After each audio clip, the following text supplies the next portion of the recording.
Hi, I'm Colin and welcome to How to Paint Watercolors. So if you're ready, we'll get started and we'll paint this one.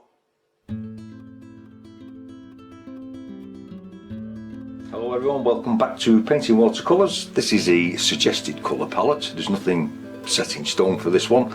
Naples yellow, cadmium yellow light, burnt sienna, burnt umber, French ultramarine, cobalt blue, Sievers blue and magenta. They don't make this anymore, but you can get it with cobalt blue or French ultramarine and let it down with white if you want to do that, or just use the colours you have. Put some Naples yellow in. I've stretched the paper, left a thin film of water on it. Please feel free to use the comment section if you enjoy these videos. It does help encourage people to make more of them. And I've just masked off around the barn. Okay, I'll bring a bit round where the barn bottom is as well. Then I want to take some of the magenta. I'm just going to put this in here because I will be using blue. I don't want to drop it into the yellow. You can even drop some in here as well, it doesn't really matter. Just unifying the colours. Take some of the Sievers blue, get some of this, take some of the cobalt blue, can go in as well. Then I want to take some of the French ultramarine with a touch of burnt sienna. Just sending it slightly grey, but mainly on the blue side. Very light sky actually. Drop some in here. Cadmium yellow, just drop some just along here, along the back. Strong colour, very strong colour. Doesn't matter if you get a little bit of green. Taking some more of the French ultramarine and burnt sienna.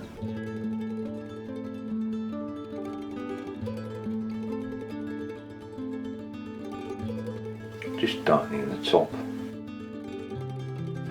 And then I'm going to take my kitchen towel and I just want to roll this through,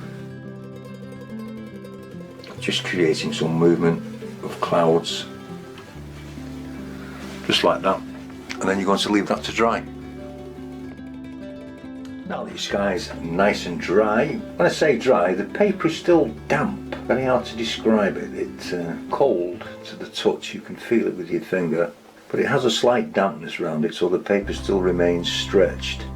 And I'm just re-wetting these background mountains. And I'm taking the painting in sections, because if you are sort of new to watercolour, if I jump from area to area, you could end up getting lost in it, is probably the best way to describe it. So I'm going to make a grey up here, sort of a, yeah, a little bit bluer I think.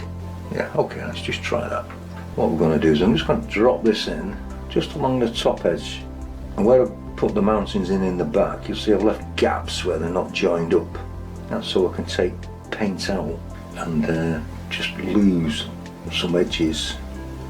So if I just drop this in, the board is set at an angle, so it will run for me, create the effect that I want.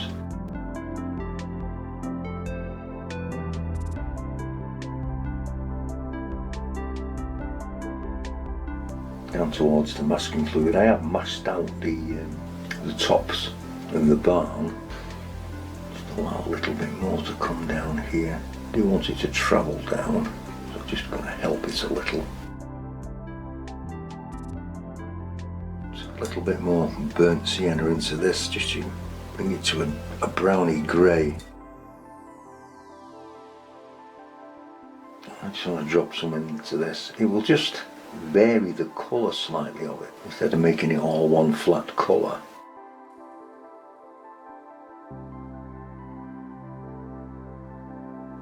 Always nice to get a touch of variation sometimes on your mountains. With a damp brush, going to do is just gently bring some of this colour across and just allow it to pale right out, so you almost just get a stain where the mountain comes across.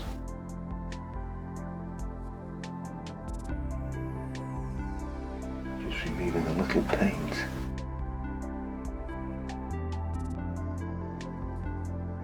and then you can leave that to dry. Now that your mountings are dry, I'm going to take some water that I've put in here, just a little bit so I don't get too much water on it.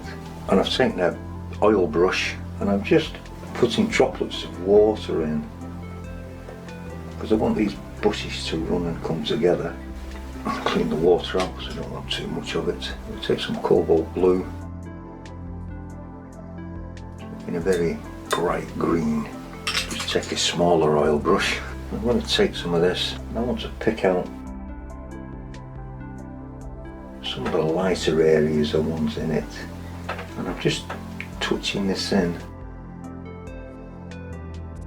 Just start slightly above where your water droplets are.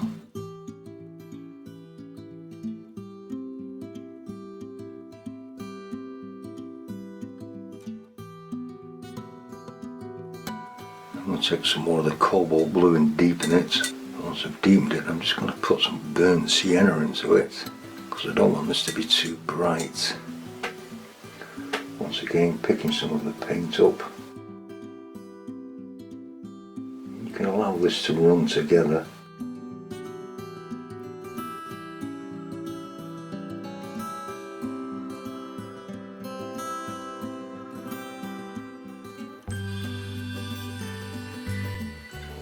More.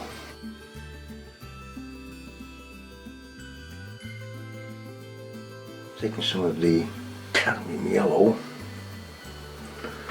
and right on the top you can drop some of this in, just creating some really nice light patches.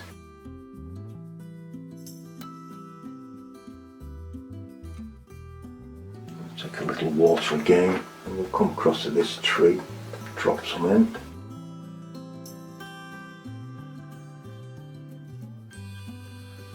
Take some of this colour, once it's a little darker as we come forward, just to help bring it out.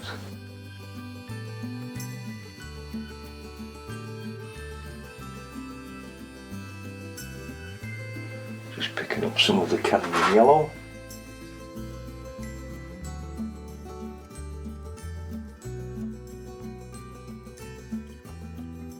And I want to make a real dark. I'm going to add some more blue to this, and a little French ultramarine. Touch of burnt umber.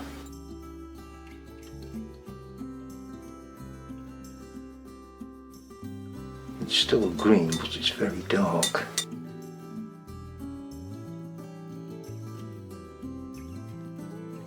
Just add this in along the base.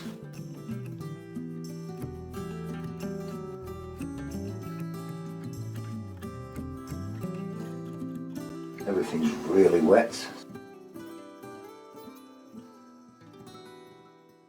I was leaving some of the other colour to show through, just creating a deep shadow on the trees.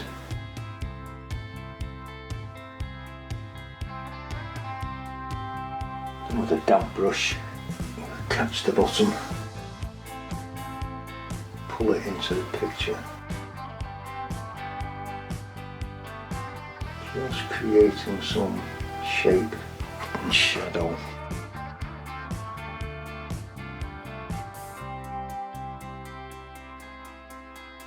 And all this will attach your bushes to the picture. Then you're going to leave this to dry.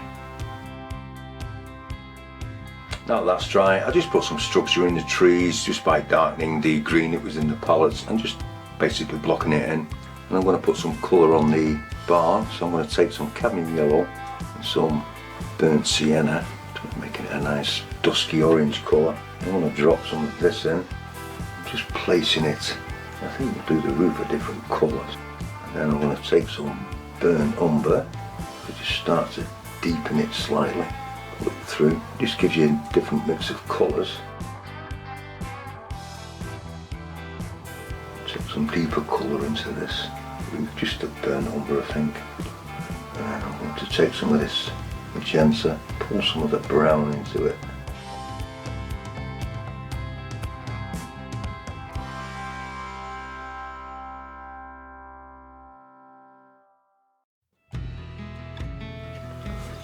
to take some of this Seaver's blue.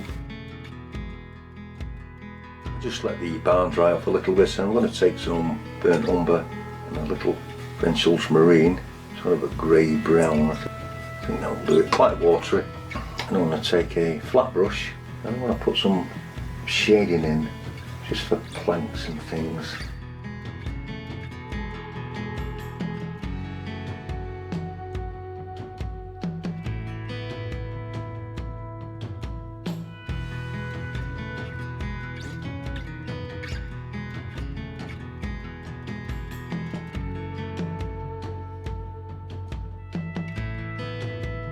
And I need something a little darker, French ultramarine, burnt umber.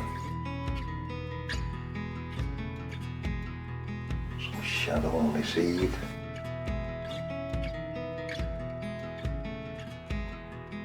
To darken this side.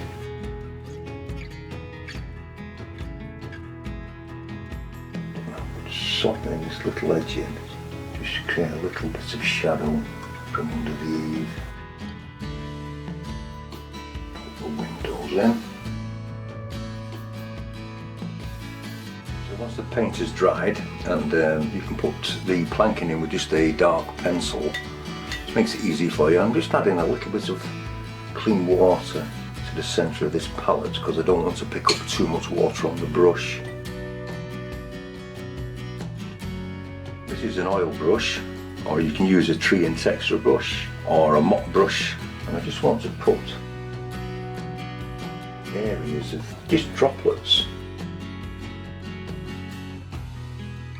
Seaver's blue, maybe a smaller one I think, and tap it into the, it's the same brush but it's just smaller, and I want to start above the water where I put the droplets in, and I'm just using the top of this brush, just start adding these cornflowers in.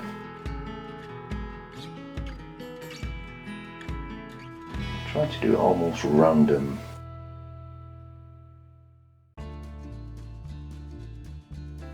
And then I want to add a little bit of magenta to this. Purple into it. So it's always nice if you can get a couple of colours in.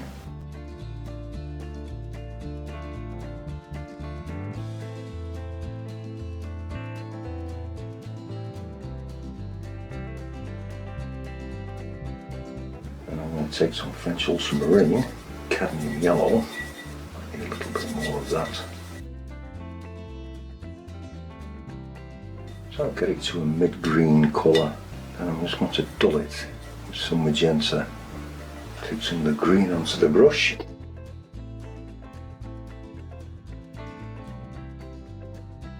So I'll bring this up into it. There's always a bit of greenery in.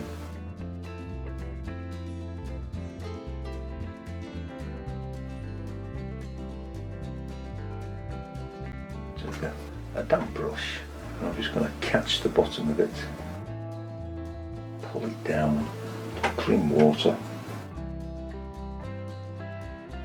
mix a little bit more up,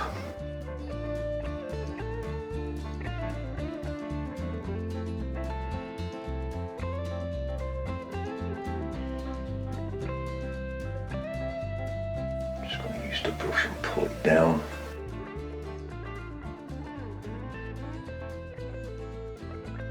Into this embankment, and I'm just dropping colours in now, just allowing it to mingle.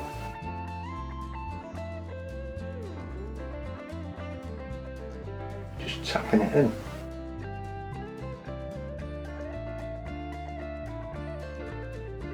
Take some of the yellow, just let it all mix on the paper.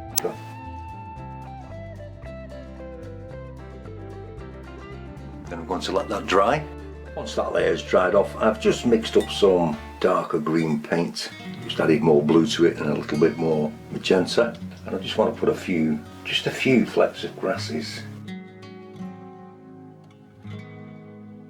And I'm just using a rigger brush, a detail brush.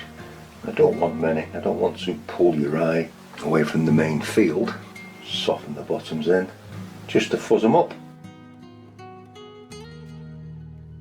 you've enjoyed this video, please click the like button and subscribe. Subscribers are always welcome. Please do feel free to leave a comment. It's always nice to hear from people that view them. And I will see you next time. Maybe a couple of birds. Thank you very much for watching.